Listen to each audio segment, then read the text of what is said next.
Sri Lanka as an origin, as a country, as a very important geographic location in the Indian subcontinent, we must increase our capacity, we must increase our capability with investment from foreign entities or foreign companies coming into Sri Lanka. I think it's certainly a good thing. They come with technology, they come with innovation, they come with a lot of skills that we as Sri Lankans, we can learn.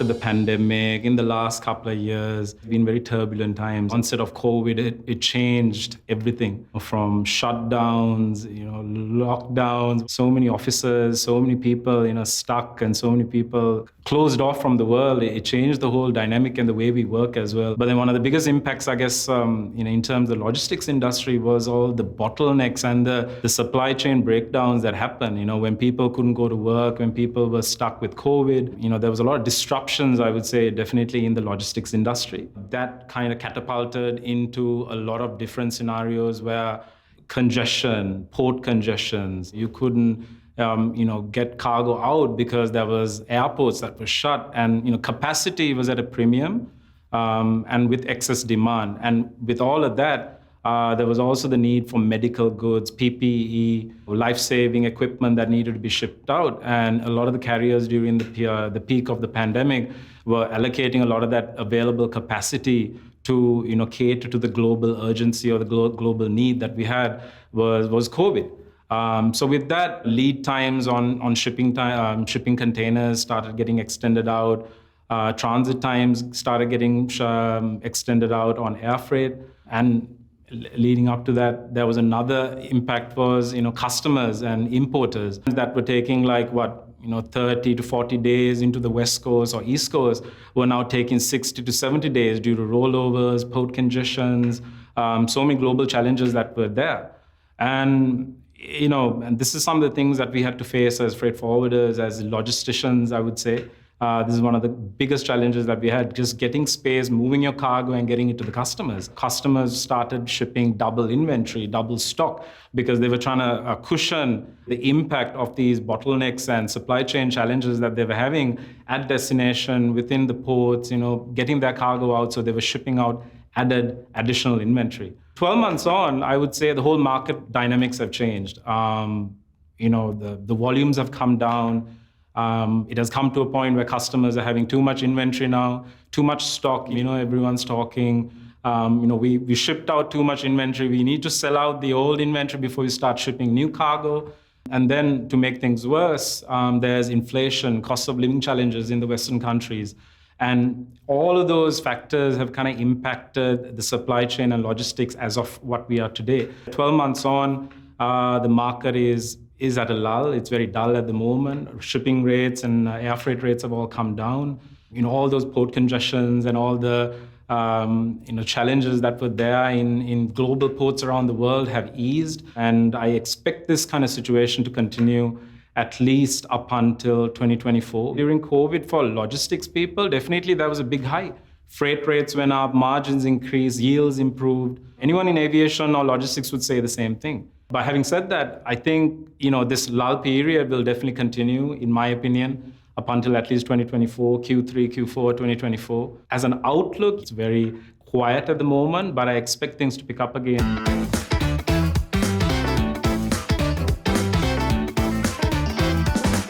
I think Sri Lanka as an origin, as a country, as a very important geographic location in the Indian subcontinent, we must increase our capacity, we must increase our capability.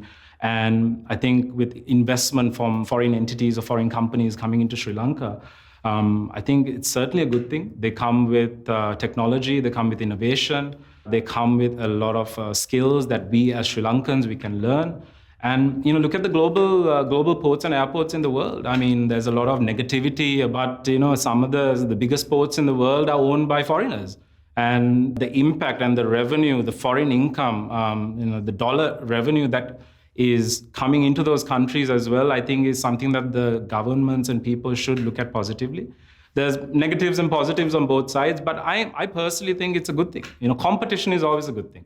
I think That's something Sri Lanka needs. I touched on before Sri Lanka being a very important strategic location within the Indian subcontinent. We must expand. And if you take South India, Tuticorin, Chennai, most of that cargo, all of that cargo has to come via Colombo, has to transship via Colombo. Bangladesh, Chittagong cargo either has to go via Colombo, feeder vessels, or it has to go via Port Kelang or Singapore. Sri Lanka is such an important mother vessel port with a large draft, right? That it needs more vessels and more carriers to come into Sri Lanka. And with this, I believe, expansion of our container terminals, expansion of our capabilities and capacity, a lot more carriers will come. Another thing, I guess, that was in the news recently was in the Nicobar and Andaman Islands in India. They're looking at also investing and building a mother vessel port in the Nicobar Islands. Now, if that happens, the importance or the monopoly that Sri Lanka has will diminish because 75% of India's transshipment cargo goes through foreign ports. And South Indian cargo is one of the biggest exports in this region because India being a powerhouse of production in any way, right? South India is growing like crazy.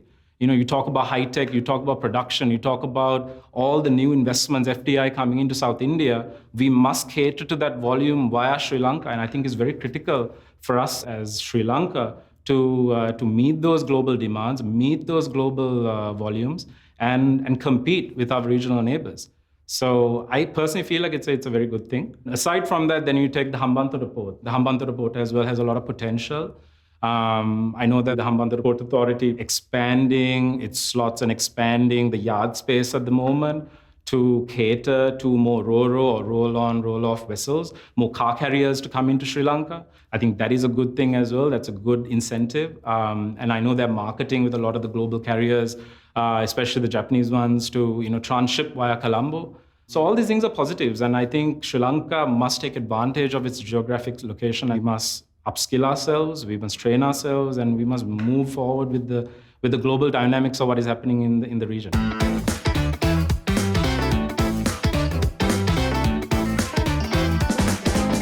Technology will be the future of this industry. Logistics as an industry has always historically been a very manual, people-intensive industry that is very archaic in many ways as well. And still, certain elements still exist today.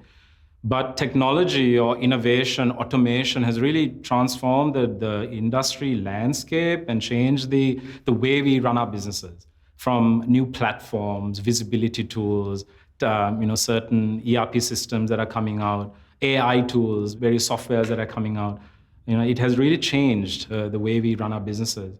You take the big boys like Amazon. I mean, they're using robotics, they're using automation in terms of drones, and they're doing fulfillment and they're doing deliveries to their customers. Then, I talk about DART. We manage multiple warehousing operations in Sri Lanka and in the region. Once again, we have certain WMS platforms that we use to manage our inventory, give visibility to our customers, and manage our customers' requirements, right? So technology definitely is the key. It's driving down costs, taking out a lot of the manpower requirements, streamlining processes, and improving our delivery and meeting our customers' needs. Those days when you are going and selling to a customer, I'll talk about freight forwarding. When you're talking about freight and you're going and selling to a customer, saying you're selling your service, you're selling your rates, you're selling your company, you're selling your traditional, freight forwarding, whatever you want to sell. But now when I go and meet a customer, I'm selling systems, I'm selling data, I'm selling information. I'm selling my visibility tool that I'm able to give that customer ABC visibility of their supply chain end to end. These are things that are changed in the way we sell, the way we operate, the way we manage our businesses, and the way we take decisions within our organization as well. And I think many companies who are watching this would say the same thing. Again, in the industry, there's a lot of integration happening as well in terms of connectivity with a lot of government bodies, from customs, various institutions, the integration with the importers, integration with the forwarders, integration with the vendors. All of that, is happening and advancing quite fast. With that, the connectivity is allowing many big companies in the world to take decisions faster, take the right decisions, and at the right time. So I think it's a fantastic thing that's happening for the industry. These big buzzwords that are going on these days called blockchain, artificial intelligence. But I think these are things that will definitely revolutionize the industry as well. Blockchain allows companies to understand and and get visibility of their supply chain, quality data, give that data to their customers. Artificial intelligence will allow companies, in my opinion, to predict market conditions, predict consumer demand, the volatilities that we go through on a day-to-day basis in this industry. And through all of that, I think, AI, these are things to watch. What I'm saying is we still don't know enough, I would say, right now. But there are many companies selling these concepts, selling these softwares. So definitely, as we progress in the next 5 to 10 years, I think we'll have to be ahead of our times, and we'll have to adapt, and we'll have to move with those requirements in the industry and the technology that is coming in. And I would say to any company who doesn't embrace technology will be left behind. Unless you embrace technology, unless you embrace innovation within your organizations, it'll be very difficult to compete with the big boys, the multinationals, and the technology logistics providers who are coming out in the world with different platforms and different services.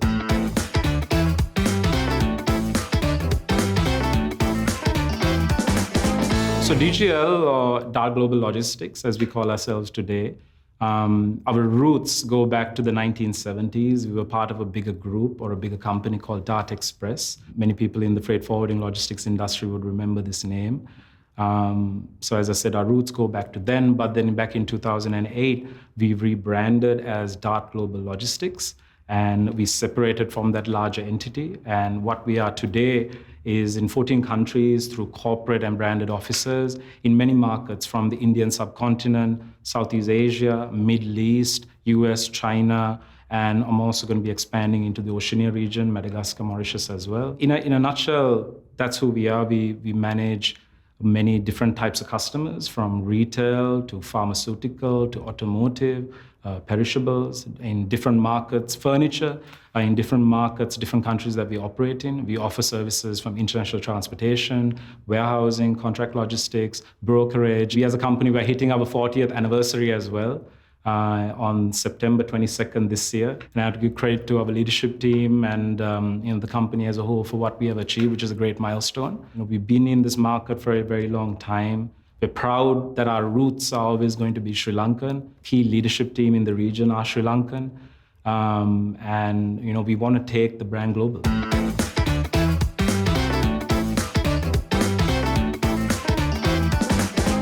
Envisioning competitiveness, there are many things, right? You can do as a company. We must increase scale to be competitive. We must increase our network, our brand, and increase our scale through that. Different means, through whether it's through organic growth or inorganic growth, acquisitions, strategic partnerships, JVs. These are some of the options on the tables that we have looked at, we are looking at the moment in terms of increasing our network. Dart is a company that, we are also looking at certain investments in, I mentioned before, we're also looking at investments in the Africa region. I'm a firm believer that, Africa will be the next frontier as well, especially key markets like Kenya, Madagascar, Mauritius. We have plans over the next 24 months to enter those markets and expand our portfolio and our service offerings in those markets to, take advantage of the growth and the exports and some of the commodities that are being shipped out of there. Then also, we want to make a big headway into logistics and contract logistics as well, warehousing. I mentioned South India before. There's a lot of growth happening, definitely on the high-tech side. A lot of the investments that are coming in, we want to be a part of that. We are doing a lot of business in that region, and we want to really take advantage of that and go into the warehousing, offering value additions to our customers through the warehousing space. Same time, I also want to expand into regions like Southeast Asia, Vietnam, Indonesia. These are growth markets for us, and I would say anyone in the freight forwarding industry would understand these are very large markets for us in terms of our group business. And in terms of, I think, future, these will be very key. There's a lot of investment and a lot of production moving into these countries from China, from the Far East countries, as certain challenges arise in those countries. So Vietnam, Indonesia, Cambodia, these are countries, I think, in the next 5 to 10 years that are going to be very critical. And again, warehousing expansion is something that we want to do in those markets to compete with the big boys. Again, another thing that we need to also do is tech adoption, technology, keep investing into our organization in terms of automation, technology, getting our people in tune with doing things differently, breaking the barriers and trying to do things differently.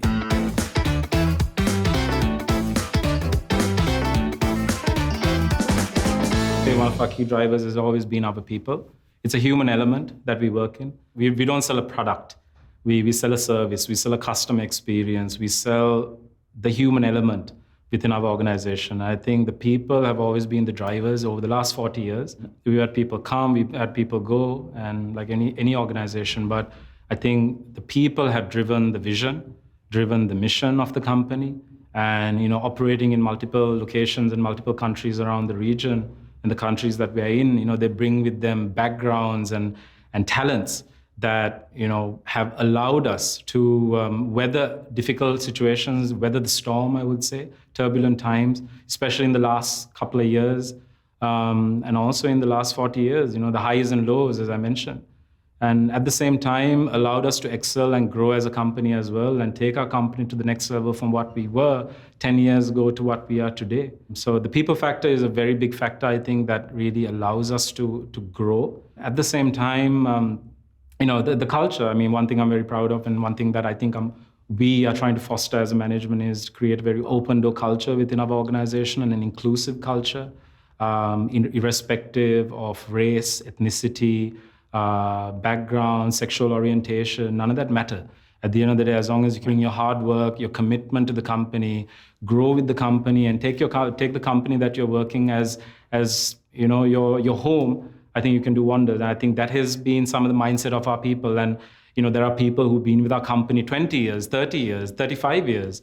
If you take an average within our organization, there's many, many people who have been with the company more than 10 years. So they are the reason why we have succeeded, because of the people and because of who we have hired. Then another thing, obviously, is the leadership as well. The key executive leadership team within our organization have been the key pillars of our success and driving force, I would say, over the last 40 years. The risks they have taken, the commitment, the strategic thinking that they have had, and taking the company over so many years. While so many companies I have seen come and go and struggle, we have stayed consistent and we have grown and we've become a very profitable company. So I had to give a lot of credit and shout out to the leadership team. As a young professional in the freight forwarding industry, I had to learn, you had to absorb or sponge off a lot of the experience you see around you. So I've been blessed and happy that I've had the opportunity to work with a lot of smart people within this industry, within our own organization and also outside as well. So as a company, adapted to change quite fast or aggressively, I would say.